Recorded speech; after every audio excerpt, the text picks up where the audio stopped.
Welcome back to my channel. अगर आप भी तैयारी कर रहे हो अपने बोर्ड एग्जाम्स की तो आप बिल्कुल एक राइट प्लेस पे हो, जिधर आपको मिलेगा PYQs को रिवाइज करने का मौका।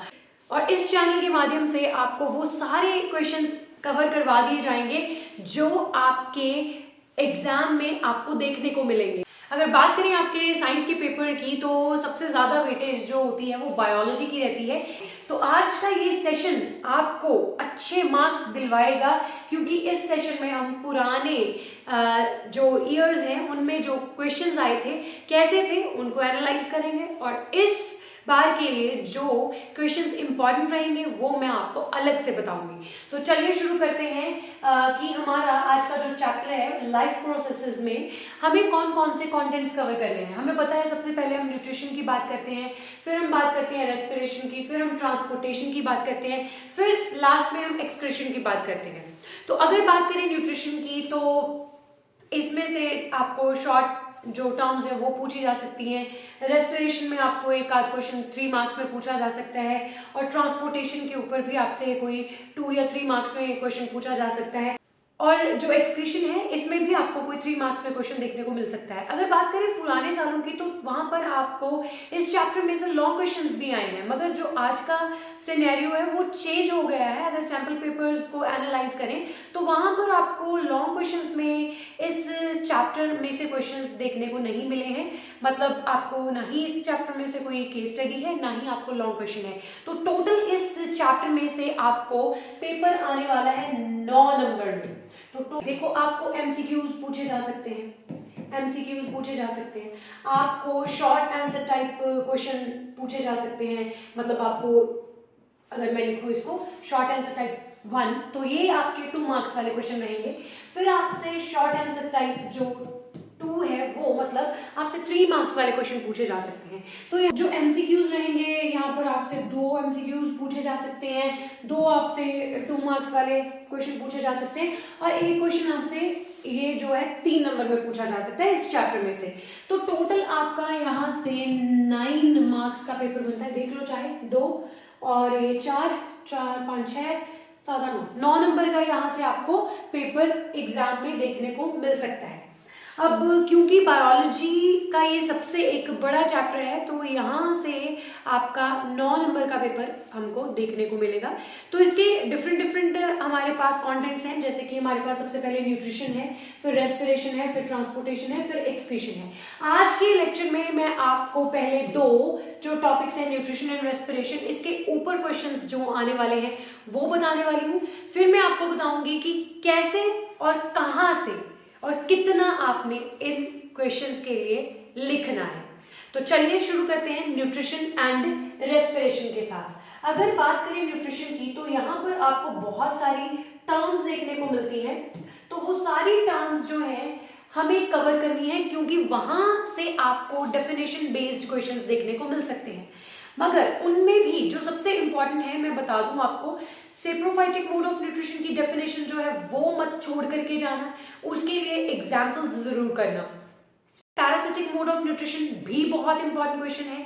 तो इसकी आपसे ये पूछा जा सकता है कि बताओ पैरासिटिक मोड ऑफ न्यूट्रिशन क्या है, और बताओ कौन से ऑर्गेनिजम्स हैं जो पैरासिटिक मोड ऑफ न्यूट्रिशन करते हैं। ठीक है, तो यहाँ से आपका डेफिनेशन के बेसिस पर आपका 2 मार्क्स में ये क्वेश्चन हो सकते हैं, इनमें से कोई भी क्वेश्चन हो सकता है। यही रहता है कि हमें न्यूट्रिशन एंड अमीबा को पढ़ के जाना है। आप उसको ऐसे प्रिपेयर कर लेते हो कि आप उसको लॉन्ग क्वेश्चन की फॉर्म में कर लेते हो।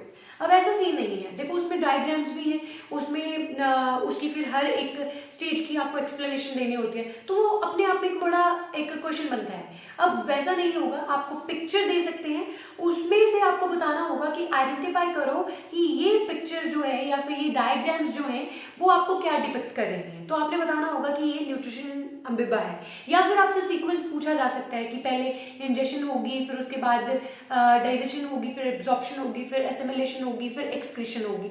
तो ऐसे आपको अरेंजमेंट जो है ऊपर नीचे करके दे देंगे, फिर आपको उसको क्या होगा सही सीक्वेंस आपको बतानी होगी। तो ऐसे क्वेश्चंस रहेंगे। अभी चेंज हो गया है सिनेरियो, पीछे जैसा नहीं है, अब डायग्राम बेस्ड क्वेश्चंस आने लगे हैं।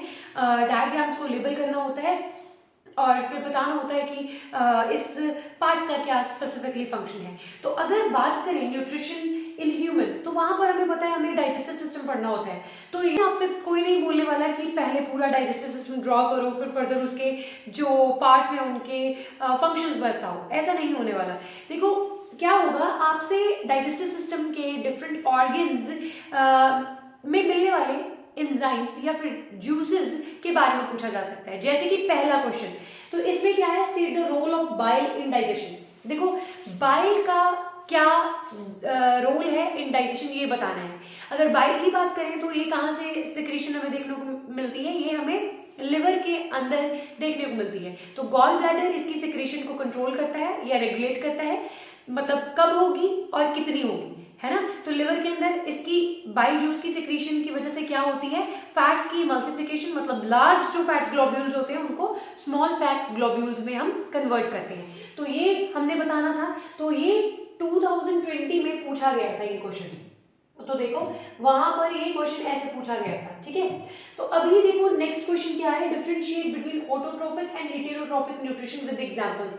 अब ये 2018 में पूछा गया था, अब ऐसा नहीं होगा। अब जो पूछा जाएगा मेरे अकॉर्डिंग वो क्या रहेगा, वो आपसे सेप्रोफाइटिक या फिर जो पैरासिटिक मोड ऑफ न्यूट्रिशन है उनकी डेफिनेशंस अलॉन्ग विद एग्जांपल्स पूछी जानी चाहिए आपसे। अगर ये भी पूछा जाता है तो ये इतना कोई टफ नहीं है, आप कर सकते हो इजीली, है ना। ऑटोट्रोफिक में बताना है कि जो ऑर्गेनिजम्स अपना खाना खुद से बनाते हैं उनको हम ऑटोट्रोफ्स बोलते हैं, और उनके मोड ऑफ न्यूट्रिशन को हम क्या बोलते हैं, ऑटोट्रोफिक मोड ऑफ न्यूट्रिशन। जैसे कि एग्जाम्पल में आप किसकी बात करोगे, प्लांट्स या फिर साइनोबैक्टीरिया की, है ना। और अगर हम बात करें हेटेरोट्रोफिक न्यूट्रिशन की, तो हम इसमें बताएंगे कि जो ऑर्गेनिजम्स अपना खाना दूसरों से लेते हैं, जैसे कि हम ह्यूमंस कितने सेल्फिश हैं, हम फ्रूट्स भी लेते हैं प्लांट से, हम एनिमल ड्रिवन फूड भी लेते हैं, है ना। तो हम तो सब कुछ ही खा लेते हैं, तो हम क्या हुए, हम हेटेरोट्रॉफ्स हैं। तो जो भी ऑर्गेनिजम्स अपना खाना दूसरों से लेते हैं उनको हम क्या बोलते हैं, हेटेरोट्रॉफ्स, है ना। तो ये आप कर लोगे। Next question, describe the process of nutrition in amoeba with the help of diagram. देखो बहुत पहले की बात है, 2017 में आपको फुल फ्लेज ये क्वेश्चन पूछा गया था। तो यहाँ पर अगर ये क्वेश्चन पूछा गया होगा तो ये आपका 5 मार्क्स में गया होगा, ठीक है। अब वो सीन नहीं है, अब तो आपके पास केस स्टडीज होती हैं और फिर आपके पास जो लॉन्ग क्वेश्चन होता है वो उसको भी आप फर्दर पॉइंट्स में पूछा जाता है, उसमें भी आपको अलग अलग क्वेश्चन पूछे जाते हैं, सो दैट आप इजीली अपना पेपर कंप्लीट कर पाओ, है ना। तो फिर भी आपको देखो, चाहे अगर आपको लॉन्ग में पूछा जाए, चाहे आपको ये ऐसे जैसे मैंने पहले बताया था कि सीक्वेंस बताने को बोला जाए, तब भी आपको पढ़ना तो पड़ेगा, है ना। तो फिर सिंपल सी बात है कि आपने वो सीक्वेंस सारी याद करनी है। डायग्राम में सबसे इंपॉर्टेंट जो स्टार्टिंग है वो आपको याद रखनी है कि जो अमीबा है उसकी पर्टिकुलर कोई शेप नहीं है, उसके पास कोई स्पेसिफिक एरिया नहीं है जिसके थ्रू वो इंजेक्शन कर पाए, मतलब उसके पास माउथ नहीं है, तो वो सूडोपोडिया की हेल्प से फूड इंजेस्ट करती है। अगर ये पॉइंट नहीं लिख रहे हो तो आपने अमीबा की बेइज्जती करी है, तो वो नहीं हमने करना है, उसकी थोड़ी सी इज्जत हमने बना के रखनी है। तो सूडोपोडिया मत भूलना। अगर आपसे ये पूछा जाए कि अमीबा एंड पैरामीशियम में न्यूट्रिशन का क्या अंतर है, तब आपने बताना है कि पैरामीशियम में बाकी स्टेप्स तो अमीबा के जैसे ही हैं, मगर जो इंजेक्शन है वो डिफरेंट है, क्योंकि उसके पास एक स्पेसिफिक गलेट या फिर माउथ है जिसके थ्रू वो अपना इंजेक्शन करती है। पहले सीलिया में फूड को ट्रैप, फिर उसको गिराती है अपने माउथ में, फिर इंजेक्शन करती है। मगर अमीबा के पास ऐसा कुछ नहीं है। तो पैरामीशियम का आपको ये और अमीबा का अंतर आपको पता होना चाहिए। बढ़ते हैं अब आगे। देखो आगे जो क्वेश्चंस रहेंगे, अगर जो भी सिनेरियो अगर चेंज होता रहेगा मैं आपको बताती रहूंगी कि हमें क्या करना है फर्दर। देखो जो हमने ये वाला क्वेश्चन देखा, बाइल जूस का हमें क्या बताना था, रोल बताना था, वैसे ही यहाँ से एक और क्वेश्चन बन सकता है कि आपको ये पूछ लें कि जो स्टमक के अंदर गैस्ट्रिक जूसेस हैं वहां पर जो HCl है उसका क्या रोल है। तो बच्चों बस सिंपल सी बात है, ये इसके 2 रोल आपने याद रखने हैं और यही क्वेश्चन आपका 2 मार्क्स में आपसे पूछा जा सकता है। तो आप क्या बताओगे कि एक तो ये क्या करता है, जो जर्म्स हैं उनको किल करता है। अगर आपने कोई कंटामिनेटेड फूड खा लिया है तो आपकी बॉडी को डिजीज से बचाने के लिए क्या करना पड़ेगा, उन जर्म्स को किल करना पड़ेगा। तो ये HCl उनको जला देता है, ठीक है। एक तो ये बात याद रखोगे। दूसरा बच्चों सबसे इंपॉर्टेंट काम जो HCl का रहता है वो क्या है कि जो प्रोटीन्स की डाइजेशन हम स्टमक में करते हैं, हमारे सुपर हीरो की हेल्प से, जिसका नाम है पेप्सिन। वो पेप्सिन पहले प्रोपेप्सिन होता है, मतलब वो इनएक्टिव फॉर्म में होता है, तो यही HCl उसको क्या करता है, एक्टिवेट करता है। तो आपको क्या करना है कि आपने लिखना है कि एक्टिवेट्स प्रोपेप्सिन इनटू पेप्सिन। तो ये आपको दो फंक्शन जो है याद रखने हैं। नेक्स्ट यहां से ही आपसे एक और क्वेश्चन पूछा जा सकता है, वो क्या होगा, वो आपसे पूछा जाएगा एंजाइम बेस्ड, ठीक है। तो डाइजेस्टिव सिस्टम के जितने भी एंजाइम्स हैं वो आपने याद रखने हैं। यहां से कैसे पूछा जाएगा, आपसे पूछ लिया जाएगा बताएं लाइपेज का क्या फंक्शन है, बताएं पेप्सिन का क्या फंक्शन है, बताएं ट्रिप्सिन का क्या फंक्शन है। जितने भी हैं उनमें से कोई भी 3 पूछ लेंगे, 2 पूछ लेंगे। अगर 3 पूछ रहे हैं तो ज्यादातर ऐसा देखा गया है सैम्पल पेपर्स में कि आपसे 3 एंजाइम पूछ रखे हैं और क्वेश्चन ये आपका 3 नंबर में चला जाता है। तो यहाँ से आपका जो है न्यूट्रिशन इन ह्यूमंस या फिर डाइजेस्टिव सिस्टम में से यही हमें क्वेश्चंस देखने को मिलते हैं। अब अगर बात करें फर्दर हम रेस्पिरेशन की, तो वहां से कैसे क्वेश्चन आए हैं। जो मैंने अभी एंजाइम्स की बात करी थी, तो उनके बेसिस पर मेरी जस्ट एक 2 मिनट की वीडियो पड़ी है। अगर आपने सारे एंजाइम्स रिकॉल करने हैं तो आप वहां से कर सकते हो, लिंक इन डिस्क्रिप्शन डाल दिया गया है, ठीक है। बढ़ते हैं अब आगे किसके साथ, रेस्पिरेशन के साथ। देखते हैं रेस्पिरेशन में हमें क्या करना है। तो रेस्पिरेशन में हमें पढ़ने हैं कुछ ये क्वेश्चन। देखो सबसे पहले हमारे पास है why is anaerobic respiration less efficient then aerobic respiration. देखो ये 2019 में ये आपसे क्वेश्चन पूछा गया था कि जो एनारोबिक रेस्पिरेशन है वो एरोबिक रेस्पिरेशन से क्यों लेस एफिशिएंट है। पहले आपको ऐसा अगर क्वेश्चन पूछा गया था तो आपको पहले तो पता होना चाहिए कि इनमें डिफरेंस क्या है, ठीक है। देखो एनारोबिक रेस्पिरेशन क्या होती है, ये एक ऐसी रेस्पिरेशन है जो ऑक्सीजन की एब्सेंस में होती है और इसमें जो एनर्जी की प्रोडक्शन है वो बहुत कम है। ऐसा हम ईस्ट के केस में देखते हैं। अगर बात करें एरोबिक रेस्पिरेशन की, ये रेस्पिरेशन जो है वो ऑक्सीजन की प्रेजेंस में होती है, जैसे कि हम ह्यूमंस में होती है, ठीक है। तो यहाँ पर आपको जो एनर्जी की प्रोडक्शन है वो ज्यादा देखने को मिलती है।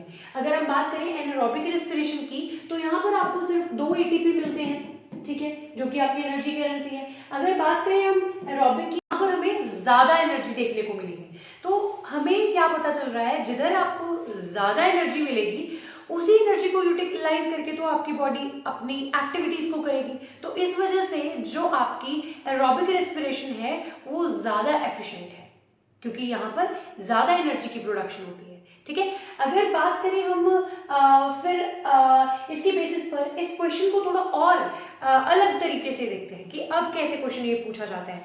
अब तो यहाँ से आपसे क्वेश्चन पूछा जाएगा कि जो ग्लूकोज की सेल्यूलर ऑक्सीडेशन है, तो जो उसके वेरियस पाथवेज हैं उनमें से किस में सबसे ज्यादा एनर्जी जो है वो आपको देखने को मिलती है और उस टाइम पर कौन से प्रोडक्ट्स फॉर्म होते हैं। तो हमें पता है कि जब भी कभी एरोबिक रेस्पिरेशन होगी, मतलब ये होगा कि हमारे पास क्या होगा, ग्लूकोज होगा। ग्लूकोज से यहाँ से हमें क्या मिलेगा, पायरुवेट मिलेगा। और फिर जो माइटोकॉन्ड्रिया है उसके अंदर अगर हमें carbon dioxide, water plus energy मिलती है, तो ये कौन सा केस है हमारा, ये एरोबिक रेस्पिरेशन है। ये क्या है हमारी एरोबिक रेस्पिरेशन, ठीक है। मतलब हमने क्या किया, ग्लूकोज को ऑक्सीडाइज किया, ठीक है। तो यहाँ पर ऑक्सीजन की प्रेजेंस में ग्लूकोज को कन्वर्ट करा पायरुवेट में और फर्दर ये आपके पास ये जो है वो प्रोडक्ट फॉर्म हुए। तो इस केस में हमें पता है सबसे ज्यादा एनर्जी फॉर्म होती है, तो मोल्ड करके पूछा गया। ये नहीं बोलेंगे कि explain the various pathway for the glucose breakdown. तो आप रट्टा लगा करके जाते हो, ग्लूकोज लिखते हो, फिर पायरुवेट लिखते हो, फिर 3 पाथवे बना देते हो, वो आपने याद कर लिया होता है। आप ये नहीं याद करते कि किस केस में सबसे ज्यादा एनर्जी बनेगी। अब क्वेश्चन ये पूछे जाने लगे हैं, आपने बताना है कि एरोबिक रेस्पिरेशन में, ठीक है। नेक्स्ट आपके पास है explain the mechanism of breathing in humans with the diagram. तो यहाँ पर क्या है, आपसे 2021 में ये क्वेश्चन पूछा गया कि जो ह्यूमंस हैं उनमें ब्रीदिंग कैसे होती है, उसका जो मैकेनिज्म है वो आपने बताना है कि कैसे जो डायाफ्राम है वो जो है कर्व्ड शेप होता है, डॉम शेप होता है या फ्लैट होता है, फिर कैसे जो चेस्ट कैविटी है वो आगे की तरफ बढ़ती है, कैसे वॉल्यूम इंक्रीज होता है, या फिर कैसे जो ऑक्सीजन अंदर की तरफ लंग्स की तरफ रश करती है और कार्बन डाइऑक्साइड कैसे बाहर जाती है, तो ये आपने बताना था। अब यहाँ से क्वेश्चन थोड़ा और अलग तरीके से पूछा जा सकता है, आपसे पूछ सकते हैं कि बताएं कैसे गैसियस एक्सचेंज होता है eight the surface of alveoli. तो यहाँ पर मैं आपको ये क्वेश्चन जो है वो डायग्राम के साथ एक्सप्लेन करने के लिए रेकमेंड करूंगी। तो ये क्वेश्चन मुझे नहीं लगता कि आपको डायग्राम बनाने को बोलेंगे, तो आपको ये पहले पूछा गया है, तो अब के लिए आप ऐसे इसको प्रिपेयर करके जाना। आप क्या करना कि एल्वियोलाई का सरफेस जो है वो शो करना। वो कैसे, देखो आपने क्या करना है, यहां से तो आप इसको ऐसे, अगर आपसे पूछा गया कि explain exchange of gases at the surface of alveoli, then what you have to write, you will draw a diagram at first. How, आप क्या करोगे, एक बलून लाइक स्ट्रक्चर शो करोगे बेटा ऐसे, जिसको आप मार्क कर दोगे कि ये क्या है, एल्वियोलाई है, ठीक है। फिर आप क्या करोगे, बाहर से दिखाओगे ऐसे एरो पॉइंट करके ऑक्सीजन को अंदर की तरफ आते हुए। फिर इसके अराउंड आप क्या करोगे बच्चों, एक सिंपल सी एक ऐसे वेसल ड्रॉ कर देना। ये क्या है बच्चों, ब्लड कैपिलरी, ये क्या है, कैपिलरी, ठीक है, ब्लड कैपिलरी है। फिर इसमें आपने क्या कर देना है, आपकी मर्जी है, आरबीसी दिखा देना, क्योंकि वही है जो आपका कार्बन डाइऑक्साइड को बाहर की तरफ भेजने में हेल्प करेंगे। उनके साथ कार्बन डाइऑक्साइड बाइंड करके आती है बॉडी के अलग अलग ऑर्गन्स में से, और जो ऑक्सीजन है वो भी वही पूरी बॉडी में फैलाते हैं, ठीक है। तो फिर यहाँ पर आप लिख देना बच्चों, पहले हम क्या करेंगे, इसके अंदर कार्बन डाइऑक्साइड लिख देंगे, तो कार्बन डाइऑक्साइड प्लस ब्लड कर देंगे, जिसको हम लिख देंगे डीऑक्सीजनेटेड ब्लड है। तो बच्चों कार्बन डाइऑक्साइड से एरो बाहर की तरफ पॉइंट कर देना और कार्बन डाइऑक्साइड यहाँ पर लिख देना। देखो क्योंकि यहाँ पर कैपिलरी के अंदर पहले कार्बन डाइऑक्साइड की कॉन्सेंट्रेशन बहुत ज्यादा रही होगी, तो हमें पता है कि यहाँ से क्या होगी, डिफ्यूजन होगी। आपने डिफ्यूजन जरूर मार्क करना है, डिफ्यूजन, ठीक है, डिफ्यूजन होगी यहाँ पर। डिफ्यूजन के थ्रू यहाँ से हाई कॉन्सेंट्रेशन से इनसाइड द एल्वियोलाई मूव करेगी कार्बन डाइऑक्साइड, मतलब लोअर कॉन्सेंट्रेशन की तरफ मूव करेगी। ऐसे ही बच्चों ऑक्सीजन जो है वो एल्वियोलाई के अंदर ज्यादा है as compare to blood capillary, तो यहाँ से ऑक्सीजन जो है वो इस तरफ डिफ्यूज कर जाएगी, मतलब यहाँ पर पहुंच जाएगी, ठीक है। तो आपने क्या करना है, इस डायग्राम को जरूर बनाना है और साथ ही के साथ इसकी एक्सप्लेनेशन देनी है कि कैसे डिफ्यूजन हुई है और कैसे जो है कार्बन डाइऑक्साइड का ऑक्सीजन के साथ एक्सचेंज हुआ है eight the surface of alveoli, क्योंकि एल्वियोलाई के अराउंड ही तो ब्लड कैपिलरीज हैं, तो ये सरफेस पे ही हुआ है, तो ये आपको एक्सप्लेन करना है। इसकी अगर आपको एक्सप्लेनेशन और अच्छी सी डायग्राम चाहिए है तो आपको ये टेलीग्राम चैनल पर मिल जाएगी, इसका भी लिंक हमने डिस्क्रिप्शन में डाला है, तो वहां से आप नोट्स कलेक्ट कर सकते हो। सो ऐसा क्वेश्चन अगर आपको देखने को मिलता है, झटपट से ये आपको एक्सप्लेन कर देना है, ये 3 मार्क्स में आपसे पूछा जा सकता है। नेक्स्ट बच्चा आपके पास जो है जो क्वेश्चन रह सकता है वो सिंपल ऐसे भी हो सकता है कि बताइए जब एक्सचेंज होती है गैसेस तो पाथवे क्या रहता है। तो नेजल कैविटी से आपने याद रखना है ट्रेकिया, ट्रेकिया से फिर आगे ब्रोंकाई, ब्रोंक्यूल्स, देन एल्वियोलाई। तो बस ये आपको सीक्वेंसेस जो है वो याद रखनी है। पेपर का अप्रोच क्या होता है कि आपको डायग्राम्स दी जाती हैं, आपको लेबल करना होता है, उनके फंक्शंस बताने होते हैं, या फिर आपको क्या मिलेगा, फ्लो चार्ट्स मिलेंगे, गैप्स फिल करने हो सकते हैं, आपने फ्लो चार्ट बनाना पड़ सकता है। ट्राई करो, अगर आपके पास 2 या 3 नंबर में क्वेश्चन है तो वहां पर अगर आप फ्लो चार्ट या डायग्राम डाल सकते हो तो डालो, और अपनी हेडिंग्स को अंडरलाइन करो, जिससे आपका जो आंसर शीट हो वो देखने में भी एग्जामिनर को अच्छा लगे और आपको अच्छे मार्क्स देने से वो रुक ना सके, ठीक है। तो ये थे कुछ प्रीवियस ईयर क्वेश्चंस और यही थी इस चैप्टर के लिए इन टॉपिक्स के लिए मेरी टिप्स और इम्पॉर्टेंट क्वेश्चंस। तो अगर आपको जो बचे हैं टॉपिक्स उनके ऊपर भी क्वेश्चंस चाहिए हैं तो ज़रूर कमेंट सेक्शन में बताइएगा। अगर आपको सेशन अच्छा लगा है तो please like, share and comment करिएगा। Keep supporting, keep watching and wish you very good luck.